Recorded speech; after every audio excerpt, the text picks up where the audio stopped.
olhos.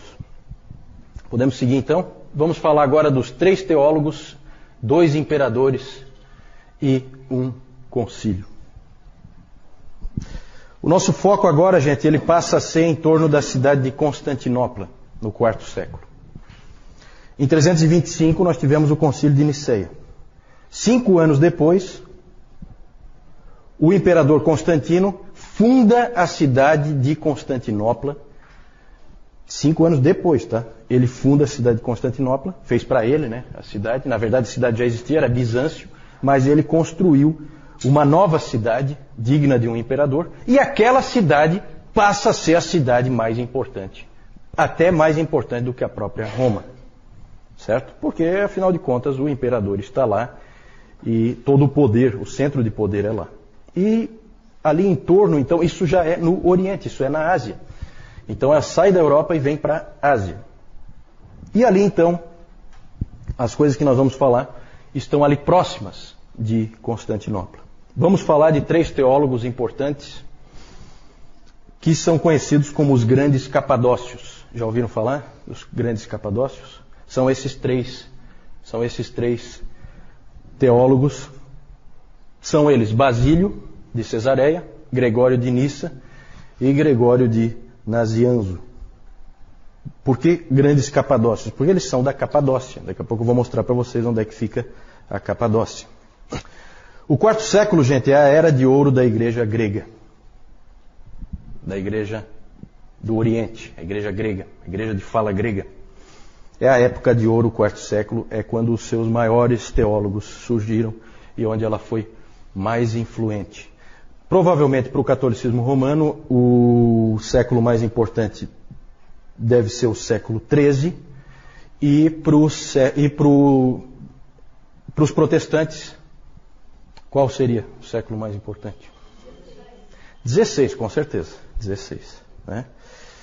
Aqui nós temos 2 irmãos, Basílio de Cesareia e Gregório de Nissa. Os 2 são irmãos. E o Gregório de Nazianzo é amigo do Basílio. Nós vamos falar daqui a pouquinho do que eles passaram juntos. Foi esse Gregório de Nissa que falou a respeito do burburinho teológico que era em todo lugar que ele ia naquela época. A frase dele é muito interessante, a frase que ele escreveu. Ele inclusive estava se queixando né, da situação, porque ele fala assim, ó: vendedores de roupas, cambistas, feirantes, todos estão envolvidos. Se você pede o troco, eles filosofam sobre o gerado e o não gerado. Se você pergunta o preço do pão, a resposta é que o pai é maior e o filho é menor. Se você pergunta ao criado, o meu banho está pronto? Ele lhe diz que o filho foi feito do nada. Então ele estava incomodado com aquilo porque não se falava em outra coisa naquela época. Certo? Interessante isso, muito interessante. Esse Gregório de Nissa, ele passou parte da vida meio perdido, assim, meio sem rumo. Né? Às vezes acontece com alguns indivíduos muito inteligentes, muito capazes, eles ficam assim, um pouco perdidos, eles não sabem bem para onde ir. Mas depois ele acabou se acertando na vida e acabou encontrando uma fé muito profunda e tornou-se teólogo. Ele é um tipo de teólogo poeta. É muito comum no Oriente, tá, gente? O cristianismo do Oriente ele é bem diferente do cristianismo do Ocidente. Então é muito comum eles misturarem com poesia a teologia deles. É muito comum eles enfatizarem sempre o mistério. Esse Gregório de Nissa escreveu um livro chamado A Vida de Moisés. Não sei se é uma biografia do nosso irmão ali, mas não autorizada, tudo bem, não autorizada. A Vida de Moisés, e ali ele escreve uma frase que só para vocês terem como exemplo, ele põe uma frase assim, ó: Moisés penetrou a escuridão e então viu a Deus nela. Perceberam assim a coisa poética, misteriosa? Isso aí é só um exemplo de uma frase. É assim que eles fazem teologia. É assim que eles sempre fizeram teologia. Tá? Ela tem esse elemento. Basílio era o irmão do Gregório de Nissa, tinha 6 anos a mais que ele, mais velho. E ele estudou na Academia de Atenas. Esses caras são muito bem preparados. O Basílio de Cesareia estudou na Academia de Atenas e lá ele conheceu um sujeito que passou a ser um colega para a vida toda dele, que é o Gregório de Nazianzo. Os dois estudaram juntos na academia de Atenas e depois foram monges juntos no deserto, certo? O Basílio e o Gregório. Só que eu já falei que os monges lá do Oriente, eles são os monges estranhos. Eles saem, eles se isolam para depois voltar. E foi isso que eles fizeram mesmo, tá? E o Basílio, eu já falei do Basílio, vocês provavelmente não lembram, quando nós falamos do monasticismo, o Basílio, ele apoiou o modelo de monasticismo do Pacômio, que era o de pequenos grupos da vida comum. Ele apoiou e foi ele que falou aquela coisa assim, que você tem que ter alguém com quem expressar a tua humildade. Ele falou que para Jesus Cristo lavar os pés, ele não podia ser os pés dele, tinha que ser os pés de outra pessoa. Foi o Basílio que disse isso. E o Basílio é famoso por ter criado a regra do monasticismo do Oriente. Certo? Não o monasticismo do Ocidente. Porque no monasticismo do Ocidente, quem criou a regra? Benedito de Núrcia. Exatamente. Certo? Quem copiou quem? Bom, como o Benedito está longe de nascer aí ainda, então eu acho que o Benedito é que copiou o Basílio. Tá? Basílio e Gregório tinham também uma irmã mais velha, chamada Macrina. Ela influenciou profundamente esses dois rapazes na fé. E o Gregório de Nissa, o irmão do Basílio, escreveu mais tarde um livro, A Vida de Macrina, em que ele conta então a história dessa Macrina. Macrina fundou vários mosteiros para mulheres. Ela era uma freira, né? uma monja, se é que se pode dizer assim, uma freira.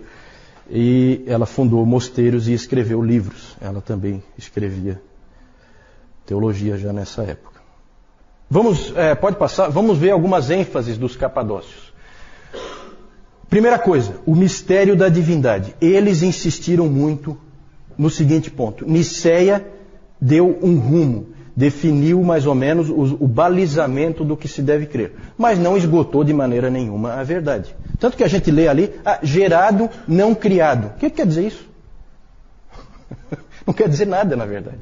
Né? Na verdade, é muito mais um balizamento para você não cair em heresias do que uma definição. Por quê? Porque eles deixaram claro, não dá para você entender a Deus. O mistério deve ser mantido. Isso sempre caracterizou a Igreja do Oriente. É comum a Igreja do Oriente se referir à Igreja do Ocidente de uma maneira não muito elogiosa, em que eles dizem assim, né, que o problema do Ocidente é que os ocidentais pensam demais. Mais do que deveriam. Definem as coisas muito além. Eles deveriam parar aqui e não param. Eles vão além e aí eles acabam errando. É claro que é interessante. Eu acho sempre assim, gente. A gente precisa, aquilo que eu falei no nosso primeiro encontro, a gente precisa separar o bom do ruim e a gente precisa aprender um pouquinho de cada coisa, sabe?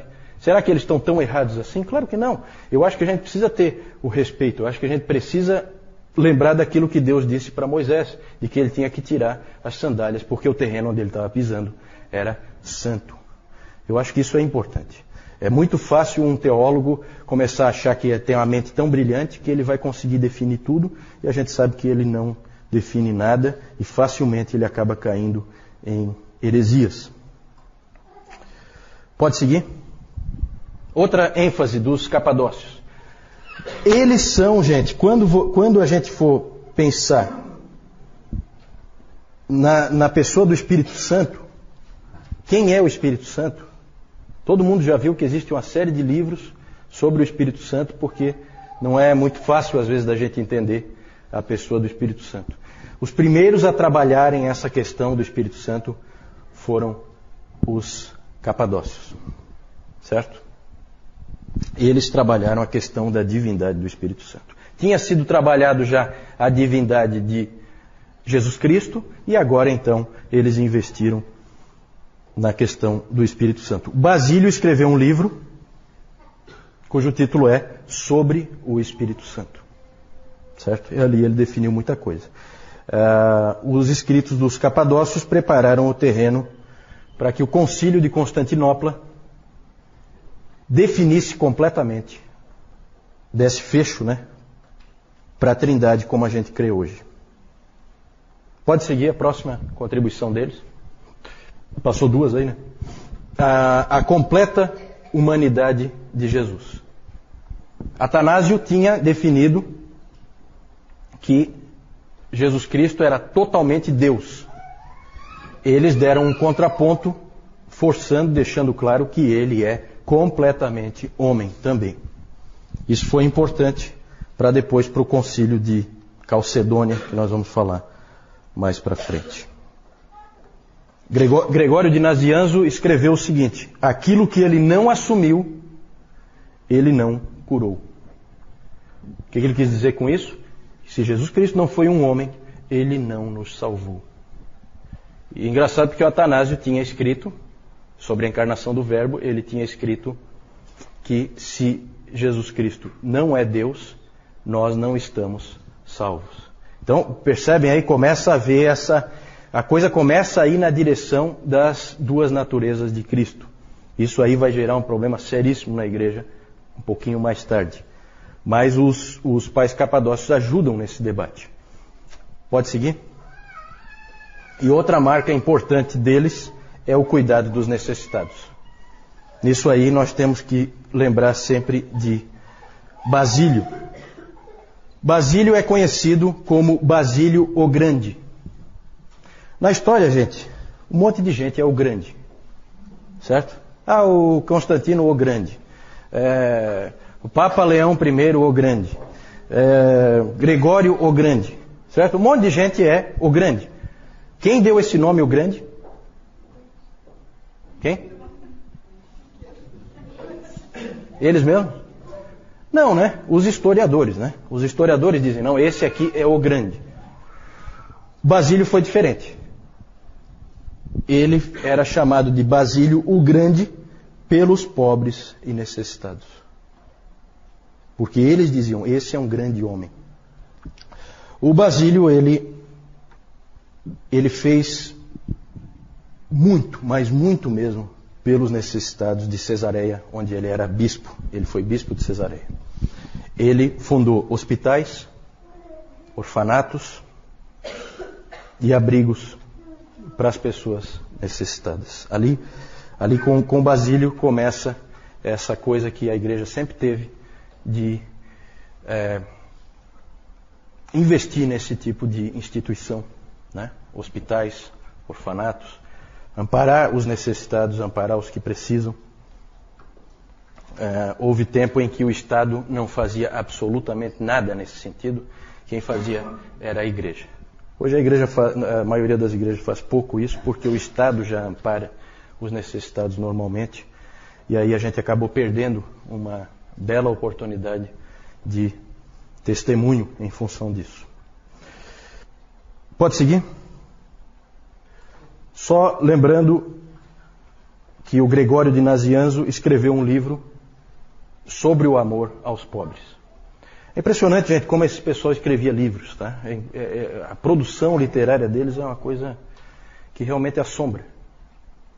Eu não sei, e vocês imaginam como eles escreviam, né? Não tem a canetinha Bic, muito menos um processador de texto, uma coisa assim, né? Não era fácil, mas eles produzem muito. Sobre o amor aos pobres, o livro do Gregório de Nazianzo.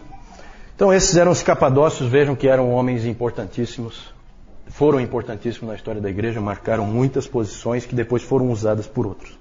É sempre assim, tá? A história da igreja é sempre assim. Um constrói em cima do que o outro já estabeleceu. Pode ver que isso é bem claro. Vamos falar, e agora essa parte aí eu não vou gostar muito não. Essa parte aí eu até tinha pensado em tirar, mas sou obrigado a falar, não tem jeito. O momento histórico aí exige. Vamos falar dos dois imperadores. Esse primeiro mesmo eu queria ter riscado, eu não queria falar dele. Mas pode passar, vamos lá, vamos falar dele. Não tem jeito. Esse cara aí, ele dá uma raiva. Tem gente que está descontando lá. Tem gente feliz. A vingança é um prato que se come frio, né?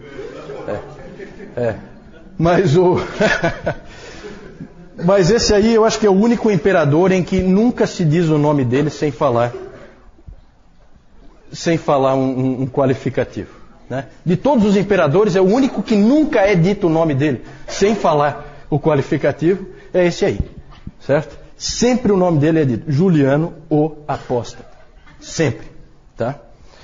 E isso aí não é muito bom. Vamos falar então desse Juliano aí, é interessante o que aconteceu. Em 337, vejam que ainda estamos aí no quarto século, na primeira metade do quarto século. Em 337, morre o imperador Constantino. Constantino tem 3 filhos. Qual deles quer ser imperador? Quem? Qual deles quer ser imperador? Todos os 3. Né? Todos os 3. Os 3 querem ser imperadores. E por um tempo o império teve 3 imperadores. Que aí eles ficam brigando, né? Sabe como é que é? No fim, Constâncio, um dos filhos, acabou prevalecendo. Ele morre em 361 e aí ele é sucedido por um parente seu, um primo, que é o Juliano. Vem logo depois do Constâncio. Juliano nasceu em uma família cristã, foi criado como cristão, mas com 20 anos de idade ele renunciou à fé. Daí o nome dele, o apóstata. Ele, na verdade, se converteu do cristianismo ao paganismo. Como é que pode acontecer uma conversão desse tipo? Bom, um historiador argumenta que toda a família de Juliano foi morta pelos 3 filhos de Constantino, que eram cristãos, nominais, pelo menos, né? Porque na briga pelo trono, a família do Juliano tinha também uma certa possibilidade de reclamar o trono, e então a família toda foi dizimada pelos 3 filhos do Constantino.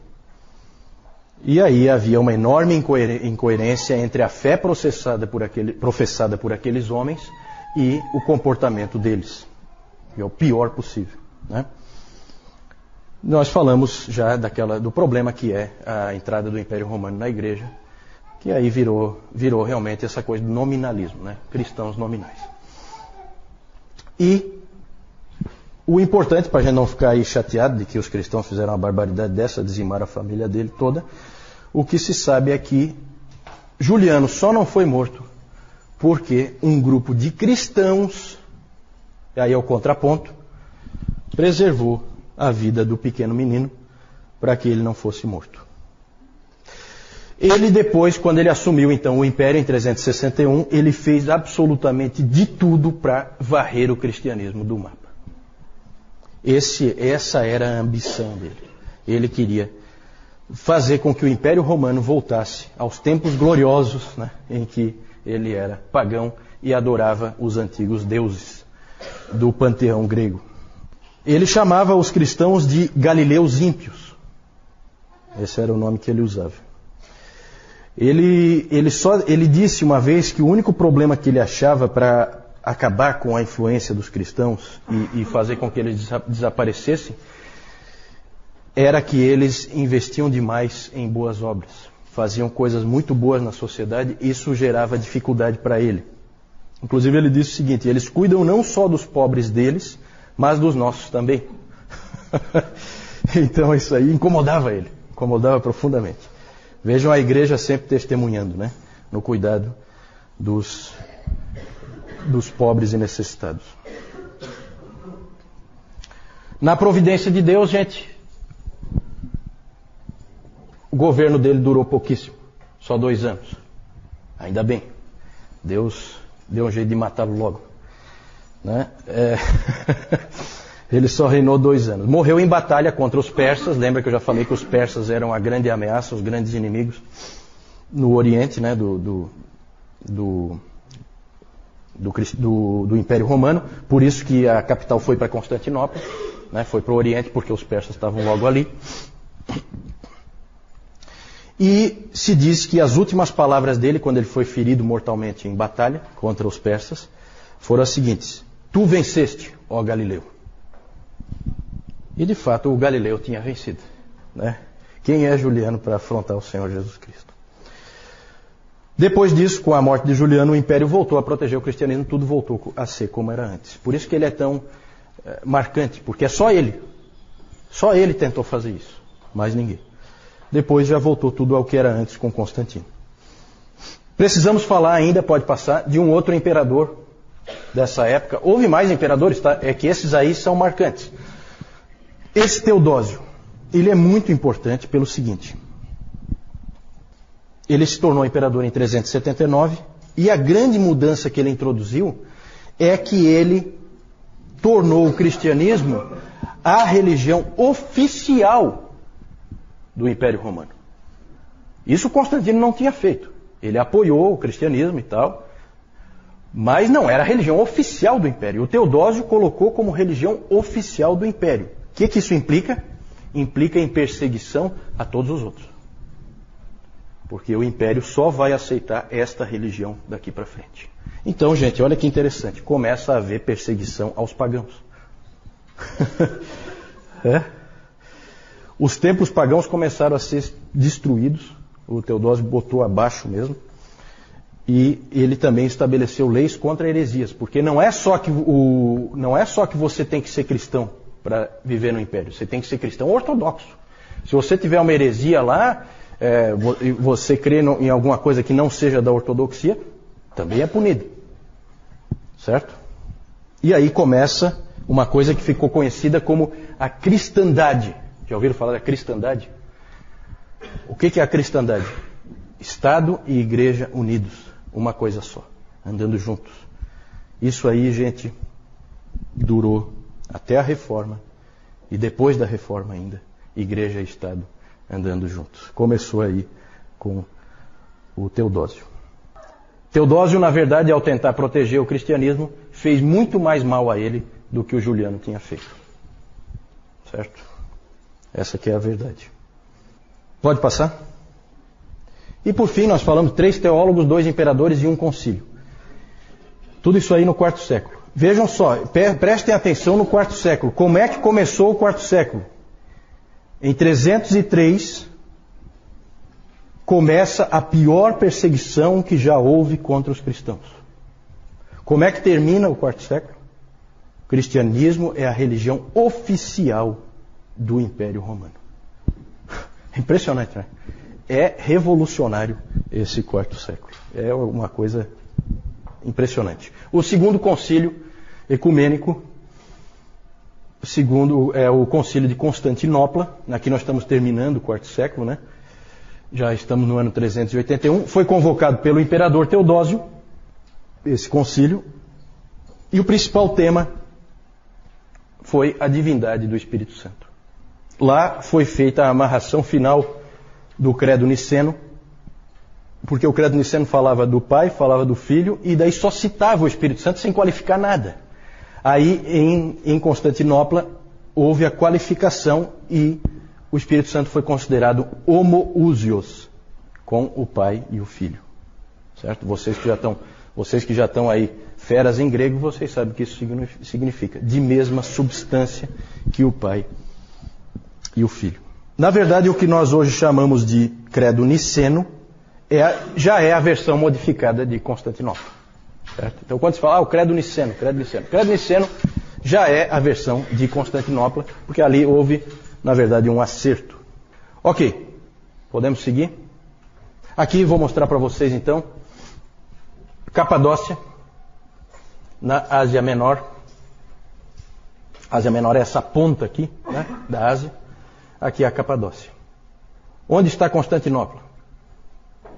Constantinopla sempre é o ponto é uma ponta, né? É a ligação Ásia e Europa. Ali existe uma ponta em que a Ásia e a Europa se ligam, né? Por isso que é estratégico. Você fica ali, você protege toda a Europa de quem vem daqui, certo? Que seriam os persas, né? Os persas vêm, acho que daqui, né? Isso. Pode passar? Aí os teólogos, o Basílio, Gregório de Nissa, os dois são irmãos, Basílio 6 anos mais velho que o Gregório, e o Gregório de Nazianzo, amigo do Basílio. Pode passar? Os 2 imperadores aí, o feioso lá, Juliano o apóstata, e o mais feio ainda, Teodósio I, né, são os dois imperadores importantes aí, além de Constantino, é claro, no quarto século. Pode passar. Aí só para mostrar para vocês Constantinopla. Aqui é o Estreito de Bósforo, né? Para lá é o Mar Negro e aqui é o Mar Mediterrâneo. O Estreito de Bósforo liga os dois e aqui fica Constantinopla. Lá tem um mapa, lá mostra vários muros de proteção, vários muros. Cada imperador que assumia lá construía mais um muro, né? Porque o muro dá uma certa vantagem na hora de uma guerra, né? E então vocês veem aqui como é próximo. Aqui é Europa e aqui é Ásia, né? Certo? Pode passar?